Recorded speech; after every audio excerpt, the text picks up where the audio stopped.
नमस्कार दोस्तों, mock test channel में आप सभी का स्वागत है। आज के इस वीडियो के माध्यम से हम लाइफ इंश्योरेंस बिजनेस के कंपोनेंट्स को समझेंगे। इसमें कई सारे ऐसे वर्ड्स हैं जो कि आपने पहले भी सुन रखे होंगे, बट इनका मीनिंग जो है डिटेल में आज हम इस चैप्टर के ज़रिए समझेंगे। आपको ऐसे भी कई सारे क्लाइंट्स मिलेंगे जो आपसे पूछेंगे कि उनको कितने लाइफ इंश्योरेंस कवर को लेने की ज़रूरत है, ताकि आप उसका सही जवाब दे पाएँ। इसलिए आपको ये चैप्टर जो है अंत तक ज़रूर देखना होगा। दोस्तों, एसेट जो हैं दो टाइप के होते हैं। एक होता है फिजिकल एसेट और दूसरा होता है नॉन फिजिकल एसेट। अब फिजिकल एसेट में आप जैसे कि कार देख लें कि आप अगर पता करना चाहते हैं कि आपकी कार की आज की करंट वैल्यू कितनी है, तो ये पता करना काफ़ी आसान है। अपने नियरेस्ट जो है कार डीलरशिप में जब जाएंगे आप, तो और आप उनको जो है मॉडल नंबर बताएं, वो आपकी कार की पूरी कंडीशन को देख के आज की उसकी मार्केट वैल्यू कितनी है वो कैलकुलेट करके बता देंगे। आप किसी दूसरे शोरूम में भी जाएंगे तो आपको जो वैल्यू है आस पास ही मिलेगी। ठीक उसी तरह से ह्यूमन लाइफ की भी वैल्यू होती है, जिसे हम ह्यूमन लाइफ वैल्यू या HLV कहते हैं। इसको डिटरमाइन करने का तरीका जो है सभी लाइफ इंश्योरेंस ऑफिस में अलग अलग बताया जाता है, बट सच बताऊं तो इनमें से कोई भी तरीका जो है 100% फेल प्रूफ नहीं होता है।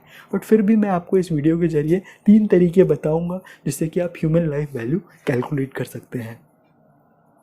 सबसे पहला तरीका ये कहता है कि जिस भी व्यक्ति का आप ह्यूमन लाइफ वैल्यू निकालना चाहते हैं, उनका जो एनुअल इनकम है उसको अगर आप 15 टाइम्स मल्टीप्लाई कर दें तो जो अमाउंट रहता है कम से कम उतना लाइफ इंश्योरेंस कवर उनके पास मौजूद होना चाहिए। दूसरा तरीका ये कहता है कि अगर एक व्यक्ति है जिसकी एज 30 ईयर्स है और दूसरा व्यक्ति है जिसकी एज 45 ईयर्स है और दोनों की एनुअल इनकम अगर सेम है, तो उस केस में जो 30 ईयर्स का व्यक्ति है उसकी ह्यूमन लाइफ वैल्यू 45 ईयर्स के व्यक्ति से ज़्यादा होगी। इसका लॉजिक सिंपल है, क्योंकि जो 45 ईयर्स का व्यक्ति है उसके पास अब केवल 15 साल और रह गए हैं जॉब करने के लिए। तो इन 15 सालों को अगर आप उनके एनुअल इनकम से मल्टीप्लाई करें तो उनका ह्यूमन लाइफ वैल्यू निकलेगा। ठीक उसी तरह से 30 ईयर्स के व्यक्ति के पास 30 ईयर्स बचे हुए हैं रिटायरमेंट तक। अगर हम 60 ईयर्स पर रिटायरमेंट एज्यूम करते हैं तो उसको जो है 30 मल्टीप्लाइड बाय एनुअल इनकम करें तो उस व्यक्ति का ह्यूमन लाइफ वैल्यू निकल कर आएगा। इसके अलावा एक तरीका ये भी है कि वो व्यक्ति अपने आप कितना कमाता है उससे ज़्यादा इम्पोर्टेंट है कि कितना अमाउंट वो फैमिली की ओर देता है, उसके हिसाब से ह्यूमन वैल्यू कैलकुलेट किया जाए। कि मान लेते हैं महेश एक व्यक्ति है जो कि साल में 1,20,000 रुपये कमाता है, जिसमें से 24,000 रुपये वो जो है खुद पर खर्चा करता है और बाकी का बचा हुआ 96,000 रुपीज़ जो है वो अपनी फैमिली को देता है। तो इस तरह से उस फैमिली को क्या नुकसान होने वाला है महेश के डेथ के चलते, कि महेश के डेथ के चलते 96,000 रुपीज़ जो फैमिली को आने होते हैं वो आने बंद हो जाते हैं। तो ये ह्यूमन लाइफ वैल्यू कैलकुलेशन तरीका ये कोशिश करता है कि कितना अमाउंट महेश की डेथ पर फैमिली को दिया जाए कि आज के इंटरेस्ट रेट के हिसाब से उनको इंटरेस्ट अमाउंट इतना मिल जाए कि ये जो अमाउंट है वो रिकवर हो।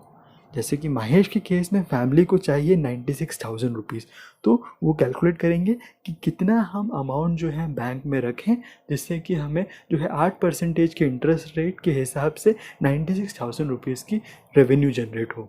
तो कैलकुलेशन सिंपल है, human life value is equal to जो भी अमाउंट जो है फैमिली को कंट्रीब्यूट किया जाता है per year divided by percentage of rate of interest जो आज चल रहा है वो लेके आप कैलकुलेट करें। तो इस केस में जैसे इन्होंने कैलकुलेट किया तो 96,000 डिवाइडेड बाय 0.08 मतलब 8% का इंटरेस्ट रेट इन्होंने एज्यूम किया है, तो उसका निकल कर आया 12 लाख रुपीज़। तो ये भी एक तरीका है ह्यूमन लाइफ वैल्यू कैलकुलेट करने का कि 1,20,000 रुपीज़ की इनकी इनकम थी और इस कैलकुलेशन के हिसाब से अगर इनके पास 12 लाख रुपीज़ का कवर हो तो काफ़ी है।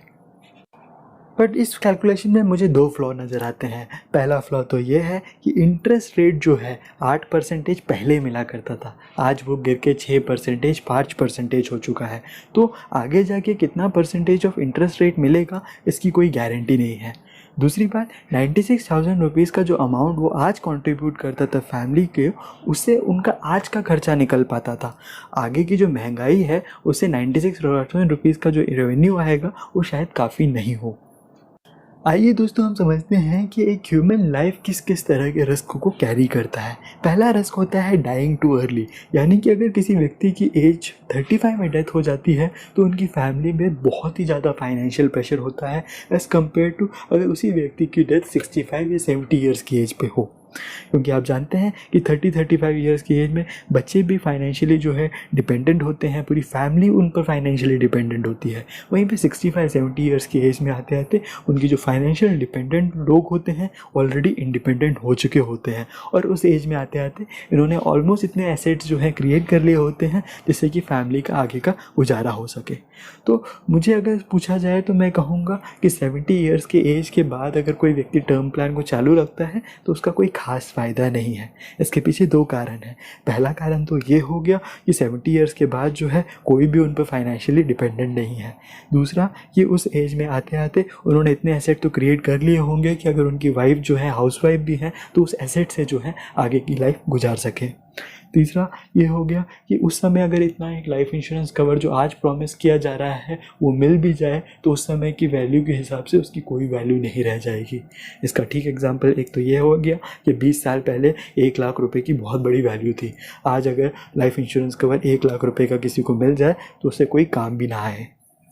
दोस्तों ये तो मेरा पर्सनल ओपिनियन हुआ, बट कई सारे ऐसे लोग हैं जो कि 85 ईयर्स की एज तक जो है लाइफ इंश्योरेंस कवर को लेके चलते हैं, बट वो भी एक रिस्क कैरी करते हैं। उनका 85 ईयर्स की एज तक कवर लेने के पीछे का उद्देश्य ये रहता है कि कभी ना कभी तो डेथ होगी, और हो सकता है कि 85 ईयर्स की एज से पहले ही हो जाए तो कम से कम जितना प्रीमियम अमाउंट दिया है उससे काफ़ी ज़्यादा बड़ा अमाउंट हमें रिटर्न मिलेगा डेथ होने पर।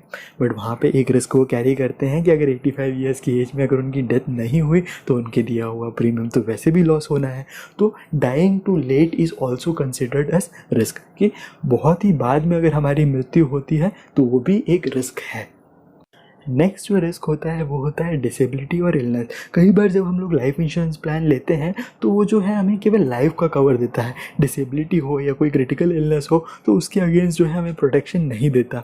तो ऐसे केसेस में अगर किसी व्यक्ति को डिसेबिलिटी हो जाती है तो उसका जो रेवेन्यू सोर्स है वही बंद हो जाता है, बट उसके बावजूद उसको किसी भी तरह का कोई कवर नहीं प्रोवाइड होता और आखिर में जाके जो है पॉलिसी लैप्स हो जाती है। तो इस तरह की डिसेबिलिटी होना या कोई मेडिकल कंडीशन होना भी एक रिस्क है जो कि ह्यूमन लाइफ कैरी करता है। आइए दोस्तों हम समझते हैं इंडेमनिटी का क्या मतलब होता है। जो लाइफ इंश्योरेंस कंपनी होती है वो किसी ना किसी प्रोडक्ट या फिर आपकी लाइफ को इंडेमनीफाई कर रही होती है। इंडेमनीफाई का मतलब ये हुआ कि कोई भी इस तरह की घटना होती है जिसके चलते अगर लाइफ चली जाए या फिर अगर आपके कार का एक्सीडेंट हो जाए तो उस केस में वो किस तरह से उस पूरे एक्सीडेंट को एसेस करेंगे ये पता करने के लिए कि आपको एक्चुअली में कितना लॉस हुआ है और उसके हिसाब से कितना कंपनसेशन बनता है, उसको हम कहते हैं इंडेमनिटी। दोस्तों ज़्यादातर लाइफ इंश्योरेंस पॉलिसीज़ या अन्य पॉलिसीज़ में आप देखेंगे कि जो प्रीमियम अमाउंट होता है वो हर साल चेंज नहीं होता, वो फिक्स अमाउंट रहता है ताकि लोगों को जो है ट्रांसपेरेंसी बनी रहे और लोगों का विश्वास बना रहे कि कल जो है ऐसा नहीं होगा कि आगे जाने वाली कंडीशंस के चलते हमें प्रीमियम अमाउंट ज़्यादा देना पड़े। वहीं पर रही बात रिटर्न की, तो हो सकता है बहुत सारे ऐसे प्लान्स हैं जहाँ पर रिटर्न फ्लक्चुएट कर जाते हैं मार्केट कंडीशंस को लेके या फिर बोनस एलिमेंट को लेके, जो कि हम आने वाले चैप्टर्स में डिटेल में कवर करने वाले हैं। बट रही बात प्रीमियम की, तो हमेशा ज़्यादातर पॉलिसीज़ में आप लेवल प्रीमियम पाएंगे कि जो साल पहले में आपको प्रीमियम देना है वही साल 15 में भी आपको प्रीमियम देना होगा। दोस्तों आपको बता दूं principle of risk pooling. Principle of risk pooling जो है म्यूचुअलिटी प्रिंसिपल पर काम करता है। इसका मतलब जितने भी लोग वो रिस्क कैरी कर रहे होते हैं उन्हीं का अमाउंट जो है एक साथ जोड़ा जाता है और अगर किसी को ज़रूरत होती है तो उस फंड को यूज़ किया जाता है। ऐसे तो अगर आप देखेंगे तो इंश्योरेंस कंपनीज़ के पास अलग अलग टाइप की पूलिंग होती है। जो टर्म इंश्योरेंस प्लान जितने लोगों ने लिया है उन सब का फंड एक जगह इकट्ठा होता है। वैसे ही अगर किसी ने कार इंश्योरेंस ले रखा हो तो उसका फंड एक जगह इकट्ठा होता है। कभी भी आप ऐसा नहीं देखेंगे कि किसी के लाइफ इंश्योरेंस के कवर को देने के लिए फंड अगर जो है कम पड़ जाए तो वो जो है कार इंश्योरेंस से आए हुए प्रीमियम लोगों का जो है इसमें डालें, ऐसा नहीं होता। इसका मतलब यह है कि ये सभी जो रिस्क जो कैरी करने वाले लोग हैं एक ही टाइप का रिस्क कैरी करते हैं और इसके लिए जो अमाउंट ये लोग इकट्ठा करते हैं उसे एक पूल में रखा जाता है। कभी भी पूल में इंटरमिक्सिंग नहीं होती कि यहाँ पे जो है पैसों की ज़्यादा ज़रूरत पड़ रही है तो दूसरे पूल में से पैसे निकाल के यहाँ डाल दिया जाए।